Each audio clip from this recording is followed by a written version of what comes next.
Assalamualaikum. Kami akan membahas tentang fertilisasi dan kehamilan. Tanpa basa-basi, mari kita simak video berikut.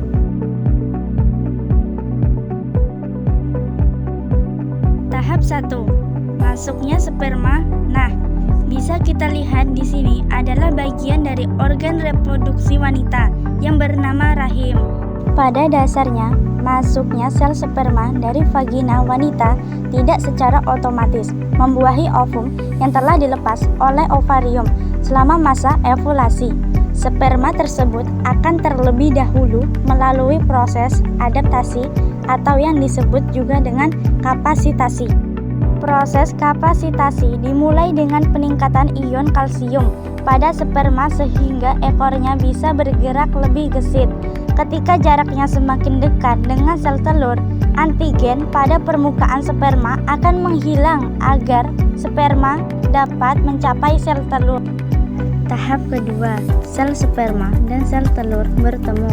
Tahapan selanjutnya dari proses fertilisasi adalah bertemunya sel telur dan sel sperma.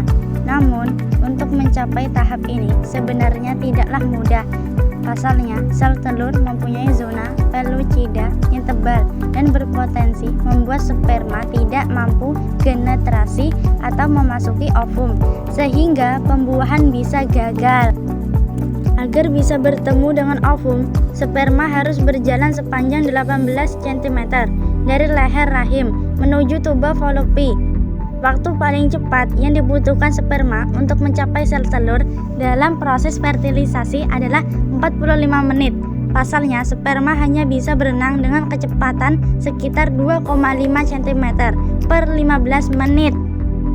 Ketiga, sel sperma dan sel telur menyatu. Ketika sperma bertemu dengan ovum, tidak serta-merta langsung terjadi pembuahan. Untuk membuahi ovum, sperma masih membutuhkan protein pH 3 atau fertilin. Fertilin tersebut digunakan untuk meleburkan dua membran pada sel telur dan sperma, sehingga sperma bisa masuk ke dalam ovum. Tahap keempat, aktivitas. Tahap terakhir dari fertilisasi adalah aktivitas, yakni respon ovum terhadap pembuahan yang dilakukan oleh sel sperma. Pertama-tama, ovum akan melakukan upaya untuk mencegah terjadinya polispermi, pembuahan oleh lebih dari satu sel sperma. Dalam rentang waktu 24 jam setelah pembuahan terjadi, sel telur akan berkembang menjadi zigot dan tumbuh sebagai embrio. Dalam waktu 5-10 hari kemudian, embrio tersebut akan menempel dan tertanam di lapisan dinding rahim. Proses ini disebut juga dengan implantasi. Ketika usia kehamilan sudah mencapai 9 minggu, embrio akan berkembang menjadi fetus atau janin yang akan terus berkembang dalam waktu kurang lebih 9 bulan hingga ia dilahirkan ke dunia.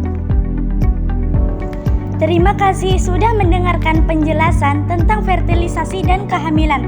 Sekian dari kelompok kami. Assalamualaikum warahmatullahi wabarakatuh.